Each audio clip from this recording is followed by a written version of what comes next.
Hello, Eduardo. How are you, sir? Good. How are you, Tom? I'm good, man. I've had a busy day and thinking about all kinds of stuff this week, trying to get the website organised for showmeenglish.com. So for those of you who, should be cool.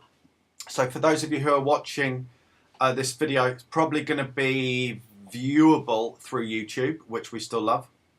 But in the near future, I'm glad to say I'm going to be working with a new partner for the web marketing and all the website and all stuff that I really cannot manage on my own. So that's kind of cool and exciting. One thing I thought was really cool about your workshop we did the other day, Eduardo, was you gave us this statistic about something like 90,000 entrepreneurial projects were started in 2013. Is that right? Yes, it is. 90,000 in Spain. 90,000 in Spain, sorry, yeah, to be more specific, obviously. Yeah. And the percentage of those that were successful was something like 1% or less. 1.5, I believe, 1.5, 1.6 are ones that last over a year, and then less than 1% of those, or less than 1% of the 90,000 actually get financing of one sort or another, either through a bank or through something. So that means that really only about 900 projects really get going last over a year. Okay. And then we'd have to take a look at the statistic of how many of those 900 last 2 years.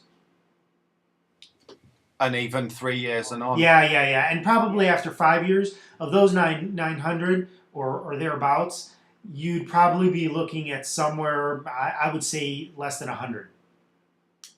Really? That low? Yeah, at 5 years, I'm sure. Although, don't quote me on that. I'd have to look. I got to look up the statistic. The reason I'm asking is you highlighted in your workshop the other day, it comes down to setting goals that are concrete. Can you tell us a bit more about that? What your thoughts are behind that? It comes down to having a plan. Okay. Basically. I mean, how many people do you know who say, hey, yeah, you know what, we're going to do a startup and we're going to be entrepreneurs and we're going to start this business, and then you talk to them 6 months later and you're like, hey, so what happened to that? And they said, that just didn't work.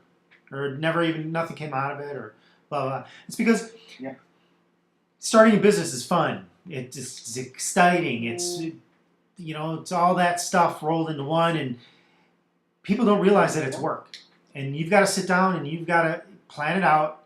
You've got to plan for contingencies. You've got to really have a strategy behind what you're doing. And you got to know where your customers are going to come from, where your money's going to come from, why your customers are going to buy, what you're doing, why you're even doing it. I mean, most people don't even know why they want to start a business or start the business that they're going to start.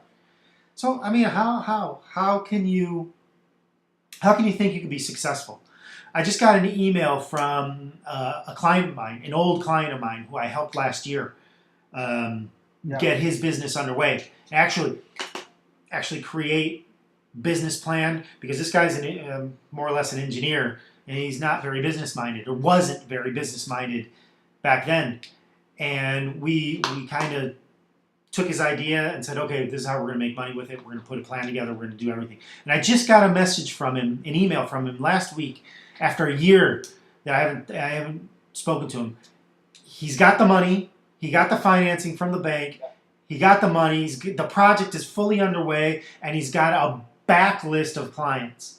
I'm actually going to go see him next week, and I'm gonna test out the product, because it is absolutely super cool. And to let you guys know, I'm going to be doing an interview with him on what it takes to be an entrepreneur and what it takes to get a business underway. So what for him has been his differentiating factor as opposed to other potential entrepreneurs?